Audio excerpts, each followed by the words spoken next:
Hola, ¿qué tal? Muy buena, bienvenido a Objetivo Directo, el programa de tertulia y debate de The Objective.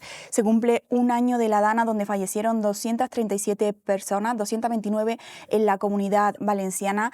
Un año de heridas abiertas en las que ningún dirigente político ha asumido responsabilidades. Hablaremos sobre ello, sobre qué medidas se han tomado en estos últimos meses, y también comentaremos la polémica entrevista que el rey Juan Carlos I ha dado a un medio francés cuando faltan pocos días de la publicación de sus memorias.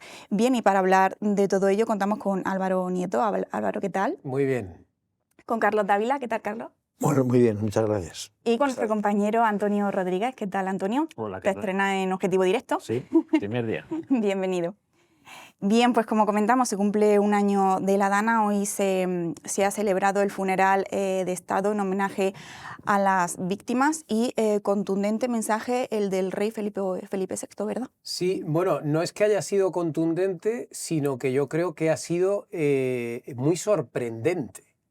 Porque, claro, normalmente los discursos del rey, salvo el discurso de Navidad, son discursos más o menos anodinos que no sorprenden a nadie. Y hoy yo creo que ha sido importantísimo, porque en un momento en el que todo el foco estaba centrándose en Carlos Mazón, en el presidente de la Comunidad Valenciana, que un año después de la tragedia prácticamente se ha convertido, yo creo que injustamente, en el único responsable de la tragedia. Bueno, pues bien, resulta que en el momento en que todo el mundo tenía puesto el foco en Carlos Mazón, ha salido el rey y ha dicho que hay que centrarse en analizar las causas de la tragedia. No ha hablado de la gestión posterior de la tragedia, no ha hablado de lo que se hizo después de las lluvias, sino que ha hablado en seguir investigando lo que provocó la catástrofe. Y ahí se pueden interpretar múltiples factores, es decir, supongo que la gente más partidaria del gobierno dirá que hay que analizar las causas climáticas, de no sé qué, del calentamiento global, y otros dirán que tiene que ver más bien con las obras hidráulicas que no se hicieron durante años, pero me parece muy acertado que el rey haya puesto las cosas en su justo término. Es decir, oiga, déjense ustedes de politiqueo y vayan a intentar resolver las causas que provocaron esto para que no se vuelva a repetir.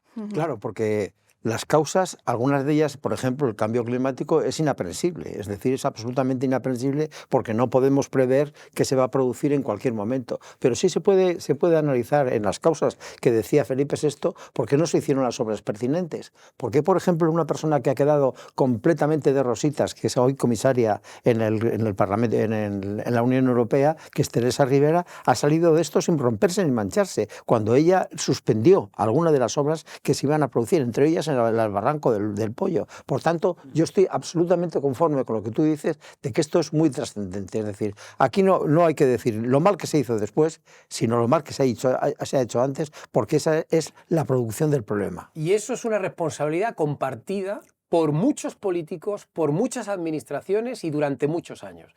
Es decir, yo creo que aquí el mensaje del rey es entonar el mea culpa de todo lo que se debería haber hecho y no se hizo durante mucho tiempo. Y, por supuesto, no es responsabilidad única y exclusiva de una sola persona. Claro que no se hizo, pero para trabajar ahora...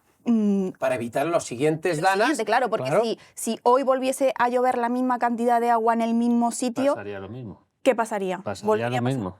Una catástrofe.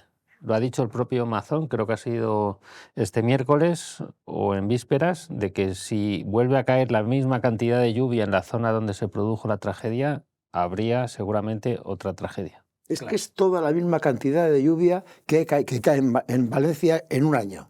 Claro. Cayó en 2 horas.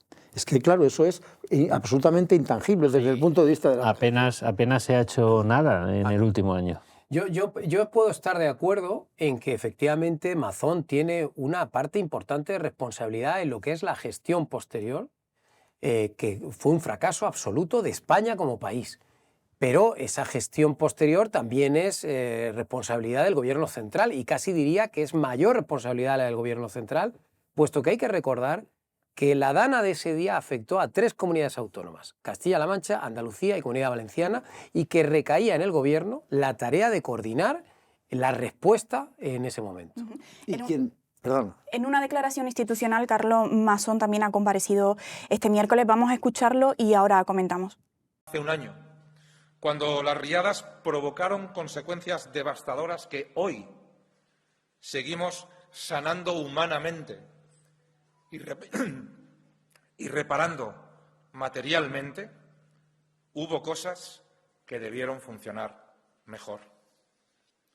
Hoy no es el día para la confrontación, pero sí debemos reflexionar ante el desamparo.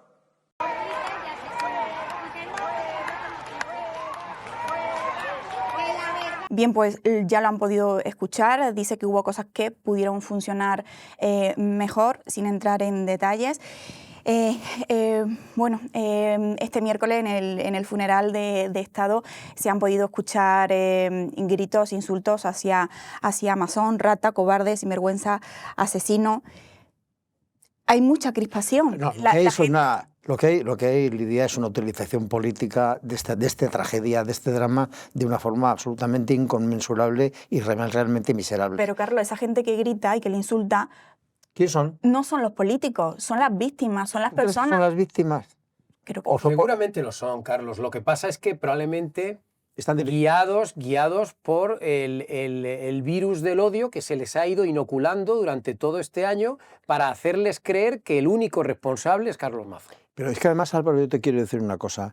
Aquí los medios de comunicación tenemos mucha culpa de todo esto, pero vamos a hacer distinciones. Es decir, a mí me parece que los medios de comunicación tradicionales de la izquierda, los gochistas de aquí de España, no han sido los que han dirigido la campaña contra Mazón, ¿eh? Han sido los que podríamos llamar medios conservadores, que son de una barbarie dialéctica a la hora de condenar de entrada a Mazón. Es decir, mañana a ver cómo reaccionan con lo que tú has mencionado de las causas, a ver cómo reaccionan, pero es que hay periódicos que han utilizado 30 páginas contra este señor y no sé cuántas portadas. Es decir, y no se puede corresponder con la auténtica biografía de lo que ha pasado. Carlos Mazón no es la única persona que debería dimitir, pero que hay algo que indigna mucho a la población valenciana y es que no se sabe qué hizo aquella tarde. Ha dado 6 versiones o Lidia, 7 versiones claro, de eso lo que... Eso es un punto interesante. Bien, vamos a ese día, martes 29 de octubre, y estamos en el mediodía. Entonces todo el mundo se pone a comer.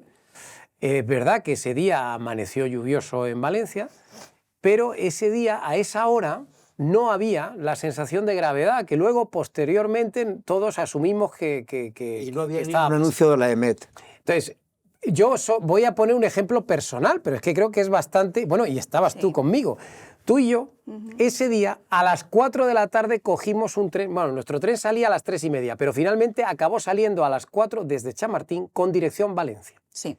En ningún momento se canceló ese tren, ni se paró en ningún momento del camino, y tú, como yo, sabemos que nos quedamos atrapados cuando el tren tenía que entrar en un túnel que estaba completamente inundado ya para acceder a la ciudad de Valencia. Esto estamos hablando de las 6:35 de la tarde. Entonces, a esa hora, al mediodía, Mazón se fue a comer. Pero es que al mediodía Sánchez estaba cenando con su mujer en la India. Óscar Puente también por ahí de misión diplomática. Y nosotros metidos en un tren desde las 4. Es decir, no había ninguna sensación de peligro, hasta el punto de que nadie dio la orden de parar ese tren o de cortar la A3 de Valencia. Ese testimonio es muy importante, claro, porque es el fallo de quien tenía que hacerlo. O sea, la causa de que estamos hablando, una de las causas es que quien tenía que avisarte a ti que no cogieras... No, es que preguntamos, ¿te acuerdas? Claro. Que fuimos a preguntar, Claro. dijimos, oiga, pero va a salir el tren. Pero Y dijeron, podemos hombre, coger- sí, pero si podemos- la línea no está claro. cortada. Y Hombre, sí. ya, pero imagino que el presidente de la Comunidad Valenciana tendría más información, para eso tiene un equipo de gobierno trabajando para él de lo que está pasando ese día, que Sí. tú y que yo y que el de Cierto, Renfe. pero ahora te hago la pregunta contraria. Vale, se fue a comer. No debía haber ido a comer, estoy de acuerdo. Debía haber acortado la comida, estoy de acuerdo. Pero yo hago la siguiente pregunta. Si él ese día no hubiera estado comiendo y hubiera estado en su despacho trabajando, ¿de verdad nos creemos que se hubieran evitado muchas víctimas? O sea, ¿de verdad creemos que con un solo hombre trabajando España es capaz de evitar una catástrofe? Seguramente no, sea, seguramente no, pero él tiene pero que ¿qué hubiera estar puesto? al frente de esa crisis. O sea, da igual. Pues se puede estar al frente. Lo que no puede estar es comiendo, me da igual con una periodista, con un... O sea, me da igual, con un unicornio, me da igual. Él tiene que estar... Déjame que te diga una cosa que te ha dicho Álvaro. Estaba comiendo porque no había ningún aviso a esa hora de que, como vosotros, de la misma forma que vosotros, a nadie os avisó de que se podía producir el problema que tuvisteis, a nadie le dijo al Pero el presidente... Cecopi ya estaba reunido. No, el Cecopi estaba... Por la tarde. Estuvo por la tarde. Claro, más estuvo por la tarde. Pero a esa Pero no hora... a la hora de irse. No a la hora de No era irse a comer. Es decir, yo entiendo que la comida se alargó más de la cuenta. que es muy jugosa y desde el punto de vista... Claro, y entiendo también que él ha cambiado muchas veces de versión y ha incurrido en contradicciones y probablemente ha dado alas a que todo el mundo lucubre sobre lo que pasó ahí. Pero personalmente creo que eso es una anécdota. O sea, aquí lo importante es qué provocó la catástrofe y sobre todo cómo se gestionó a posteriori.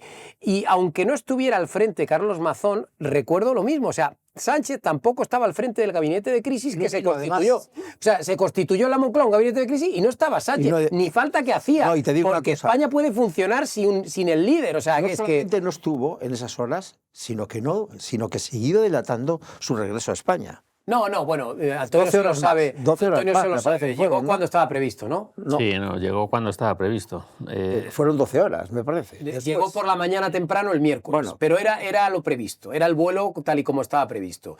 Lo que pasa, ¿Y dónde estaba la responsable Teresa del Rivera. gobierno? Teresa Rivera, Pero ¿dónde sí, estaba? es por eso. Entonces, yo lo que digo es, por supuesto que deberían dimitir. O sea, yo creo que deberían dimitir Mazón y Sánchez. Lo digo sinceramente. Pero mientras no dimita Sánchez, me parece muy injusto pedir que dimita solo Mazón, porque es que el que dijo, si queréis ayuda, que la pidan, y el que se tuvo que ir, en fin, con el rabo entre las piernas en Paiporta, tuvo que ser Sánchez. Es que ya no nos acordamos. Mazón aguantó el tipo en Paiporta y allí aquel día a quien le echaron la bronca fue a Sánchez. Y se marchó Y huyendo. por arte de magia, un año después, resulta que Sánchez no es culpable de nada y que el culpable es Mazón. Oye, qué bien manejan el Una relato. cuestión moral. A ti tu gente, según las últimas encuestas, el 75% de los valencianos piden la dimisión de Mazón. sí, porque por una está cuestión Mazón. moral. La última encuesta que le da, por cierto, le da que el Partido Popular con Vox sigue ganando las elecciones en el País Vasco, en Valencia. Por cierto, hay que decirlo, esta mañana se ha producido en el Congreso de los Diputados una escena que yo he seguido muy de cerca, que ha sido cuando Feijóo le ha afeado a Sánchez el hecho de que durante toda aquella tarde no se suspendiera la sesión de control al gobierno. Claro. y el tema fundamentalmente porque lo que se trataba era de colonizar Televisión Española. A la mañana siguiente. O sea, y os recuerdo que ahora a toro pasado es muy fácil, juzgar aquel día. Pero os recuerdo, porque lo he revisado, que aquella noche del martes 29 solo había 2 muertos oficialmente. Solo 2 muertos. Y que al día siguiente, a la mañana siguiente, me parece que la cifra era 14. Es decir, que los 200 y pico fueron conforme avanzaban los días, conforme se investigó, se aclaró, se pudo acceder a los sitios que estaban completamente inundados. Es decir, yo creo que intentar echarle el muerto entero a Carlos Mazón es un despropósito. Aquí ha habido una catástrofe natural que ha sido muy difícil de impedir y que probablemente sus consecuencias se han acrecentado por malas decisiones del pasado que no hemos tomado adecuadamente, porque hemos construido en zonas inundables, porque no hemos sabido hacer las obras hidráulicas para desviar los cauces, no hemos sabido limpiar los ríos. Es decir, aquí hay una sucesión de errores que España como país ha cometido y que por tanto habrá que intentar arreglar a futuro, pero hombre, de eso no es responsable solo. Hay un tema con toda claridad que es muy importante, aunque parezca banal, que es la burocracia. Aquí esta mañana alguien de Vox, yo le he oído decir que, claro, pidiendo perdón por anticipado, que con Franco esto no había sucedido, porque cuando la catástrofe, la riada del 54, me parece que fue, mandó al ejército al cuarto de hora, pero ahora no se le puede mandar al ejército así como así, ni se puede hacerlo por la burocracia, porque la burocracia necesita unos papeles, necesita unos documentos, necesita un proceso, y todo esto es así, es decir, entonces Franco no tenía sindicatos, Y Franco se podía permitir el lujo de llenar de obreros el cauce del Turia, como lo hizo, y lo hizo muy bien entonces.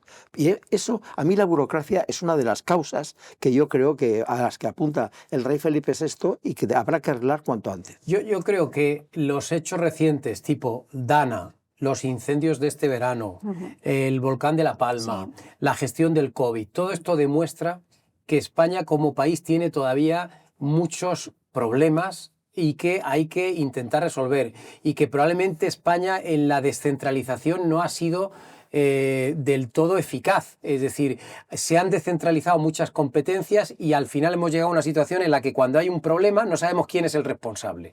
Y falta coordinación, y falta gestión de crisis, y faltan unas cosas que en países como Francia sí que tienen. Entonces yo creo que aquí en la Dana hubo un gran fracaso de país. Y deberíamos, entre todos, arrimar el hombro para ver cómo evitamos que nos vuelva a ocurrir.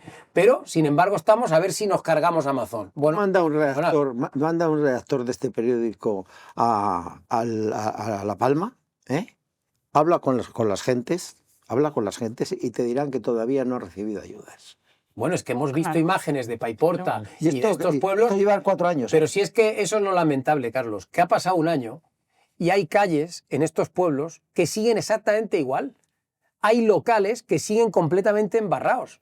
Hay gente que todavía no ha visto un euro de las ayudas prometidas. Esto es lo que deberíamos ser capaces de resolver y de agilizar.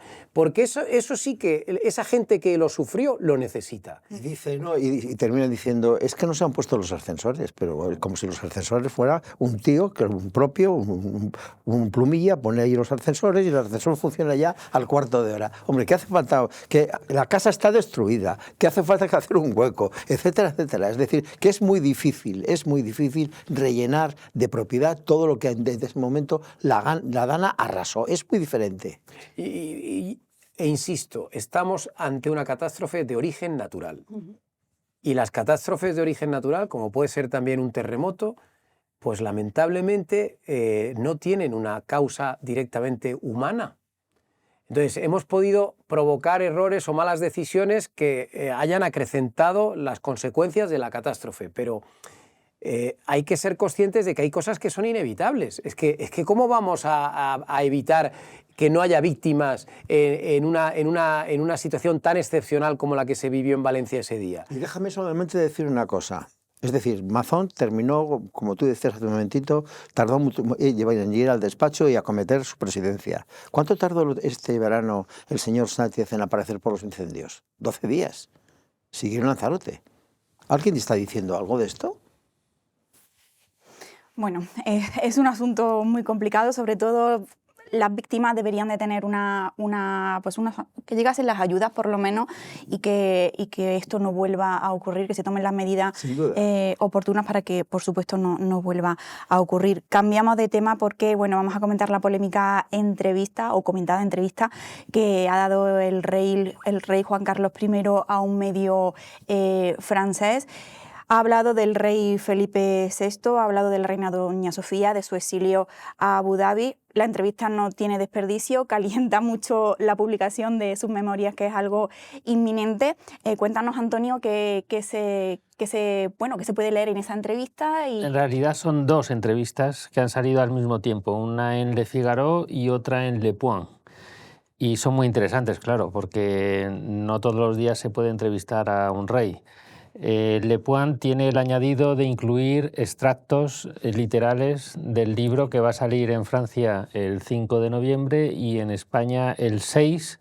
Se habla del 6 de diciembre, todavía no hay una fecha concreta, pero sería después, en todo caso, de los 50 años de la proclamación suya como rey, del fallecimiento del general Franco.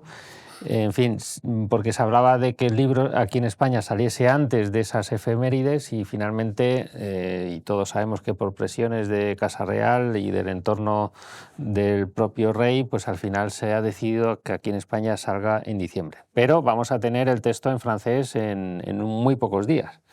Y yo lo que he visto en los extractos y en las propias entrevistas que él ha dado es que se le ve profundamente dolido por la situación que vive allí.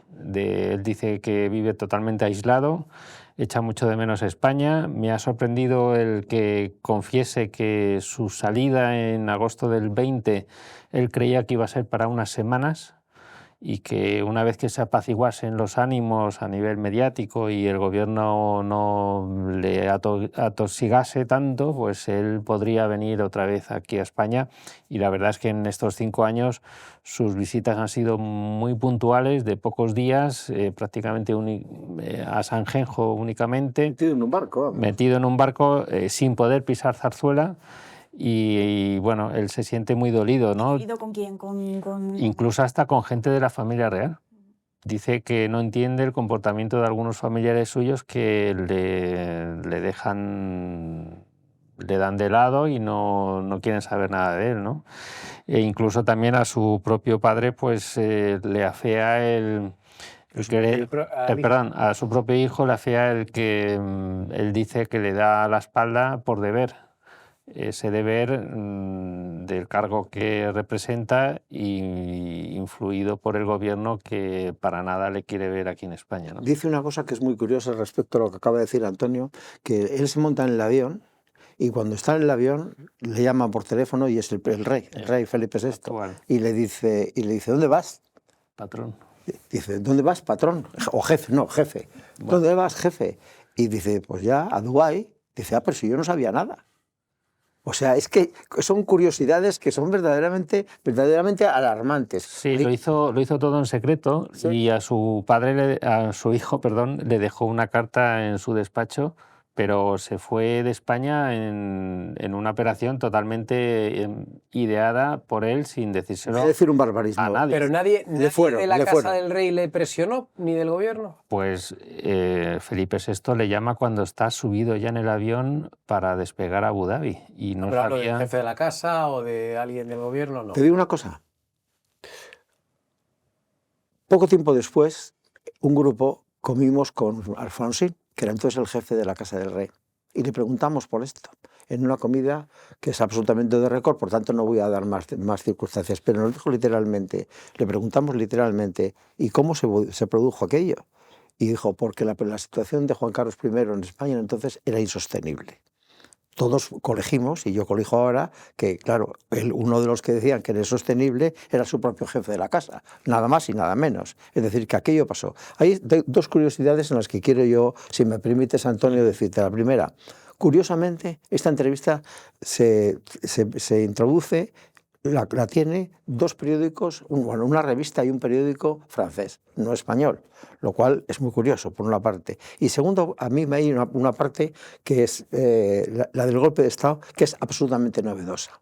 Él dice que hay 3 golpes de Estado, perfecto, lo del tejerazo, lo de Armada, al que pone de caldo y medio, y la tercera que habla de lo que nosotros hemos llamado siempre la trama civil. La trama civil. Claro, yo le decía hace un momentito a Lidia, si yo soy periodista en ese momento y él habla de la trama civil, lo siguiente que le pregunto... ¿Quiénes son los miembros de la trama civil? Y sin embargo... ¿No se lo han preguntado? No, el francés o la francesa no se lo preguntó porque no estaba en eso, porque no se lo conoce. Es decir, es como si nosotros hablamos de Sarkozy y sabemos las cosas gordas, pero las de debajo no las conocemos. Es decir, que esto es muy importante. Yo creo que las memorias prometen. Sí. Y, por Bueno, ejemplo... hay que decir que no son unas memorias, pero escritas por Laurence Debré, que es colaboradora de The Objective, que es gran conocedora de Juan Carlos I, ¿no? Gran amiga. Hija de un comunista revolucionario como Regis Debray. Su biógrafa, ¿no? Podemos ¿Y definirla entonces, así. qué ibas a decir? Que en los extractos de Le Point, por ejemplo, en la parte del 23F hay entrecomillados en corchetes, es decir, no relatan todo lo del 23F. Y ahí faltan muchas cosas que lo sabremos en unos días. Yo creo que vamos a conocer elementos muy novedosos de... Pero por decirlo de una forma castiza, Antonio, a mí me parece que va a tirar de la manta. Mira, hay una cosa, Carlos, que no sé si te has dado cuenta, yo me he quedado un poco ojiplático, ¿no? Ha confesado o ha desvelado que su padre, el conde de Barcelona, tuvo una comida con Milán del Bosch 2 meses antes del 23. Es que Jaime Milán del Bosch era un monárquico acendrado, es que yo lo he conocido en casa del conde de los Gaitanes. Era un hombre de una categoría moral y de una categoría castrense, y es que toda, no España entera. Yo me acuerdo de un muy amigo de Milán del Bosch, que era Joaquín Satrústegui, un liberal que padeció de todo durante el franquismo, que era amigo de Milán del Bosch. Y que fíjate, el 23 de febrero, cuando se sabe que es Milán del Bosch, Joaquín Satrústegui, que era diputado de UCD, se levanta y dice: eso es imposible. El capitán general Milán del Bosch es un hombre patriota, monárquico, y es imposible que haga esto. Y estaba ya metido en el ajo. Es decir, que hay cosas que tenemos que ir sabiendo. ¿Volverá alguna vez Juan Carlos a España? Buena pregunta. Yo creo que sí. Por ejemplo, si enfermase, estoy convencido que volvería a España. Ahí Pedro Sánchez yo creo que tendría la clemencia de permitir que vuelva a España. No, pero si el problema no es que vuelva a España, el problema es a dónde vuelve. Porque claro, es que no se le está permitiendo volver a su casa, que es el Palacio de la Zarzuela. Hay que recordar que las últimas veces que ha venido a España se ha tenido que alojar o en alojamientos particulares o en hoteles. Entonces, claro, tampoco es plan... Primero, a mí me parece una vergüenza que el rey tenga que estar fuera de España, pero imaginemos esa situación que tú estás diciendo. Se pone enfermo. ¿Y dónde lo metemos? ¿En dónde? ¿En una casa particular de un amigo? Porque no tiene casa, es que no tiene una propiedad inmobiliaria en España. Entonces, claro, no sé hasta qué punto no sería incluso hasta peor situación, ¿no? Sería una peor imagen. España estaría dando una imagen lamentable, tener a un rey en Madrid, en un hotel convaleciente. ¿Has visto las últimas fotos de Juan Carlos I? Las de ayer y las de hoy. Pues no las he visto mucho, pero que... Pues tiene una demolición biológica. Bueno, es que tiene ya una edad. Aparte de eso, pero es que él está muy cascado. Tiene más agujeros que una película de chinos. Es un personaje que está muy cascado. Y a mí me parece que desde el punto de vista de la biología tiene una decrepitud evidente. Lo cual quiere decir, hoy todo el mundo nos asombramos de por qué va a Vitoria. En Vitoria porque va a hacer un reconocimiento médico que se lo hace cada 2 por 3. Eduardo Anitua. Desde los tiempos, por cierto, de su yerno. Sí. O sea que es curioso esto. Oye, Antonio, ¿cómo es la vida de Juan Carlos en los Emiratos? A mí me ha dado pena. Cuéntanos un poco, ¿qué detalles ha dado? Ha hablado, tiene un apartado que lo llama Nostalgia, donde habla de España en unos términos que dan ganas de abrazarle. Yo creo que lo está pasando bastante mal. ¿Pero porque está muy solo? Sí. A mí me recuerda a las últimas declaraciones de Alfonso XIII, antes de morirse. Dice prácticamente las mismas cosas. Dice, él siente España como una cosa, como una entraña más mía, suya. Está muy dolido, muy dolido. Bueno, es que realmente, claro, es que una persona que efectivamente ha hecho tanto por este país y sobre todo que ha contribuido tanto a traer la democracia, o a consolidar la democracia, como queramos verlo, pero lo cierto y verdad es que Franco le dio los plenos poderes y él, motu propio, aceptó que se los quitaran. Y el caso es que ahora pues está obligado a vivir fuera de España en una situación bastante anómala. Ahora lo que sabemos, Antonio, a ver si es verdad lo que te estoy diciendo, porque estás más informado a lo mejor tú de lo que esté. Él viene a Vitoria, le van a hacer un reconocimiento, un chequeo general, y luego se va a Portugal. ¿Y a qué se va a Portugal? Yo creo... no lo sé. Te lo pregunto porque una de las especulaciones que es que su residencia podría volver a ser Estoril, que es ¿no? Don Juan Bis. Pero yo creo que Estoril vuelve a retrotraernos al exilio duro de sus padres y además creo que eso lo va a evitar. Él explica, tengo entendido, yo no he tenido la oportunidad de leer todavía el libro, pero creo que explica que se ha ido lo más lejos posible para no ser interceptado por ningún periodista español, para que nadie le pueda perseguir. Entonces, claro, si se viene a vivir a Portugal, creo que va a ser más fácil que le estén las cámaras esperando en la puerta de lo casa. que es Estoril, es una feria. Claro. Estoril es una feria, si se va al club de campo de Estoril, no a jugar algo porque ya no puede, pero a tomarse una copa en Estoril, allí hay 34 periodistas españoles esperándole a la vista. O sea que es muy... Estaremos muy pendientes de esa memoria, estamos todos deseando de que se publiquen en España.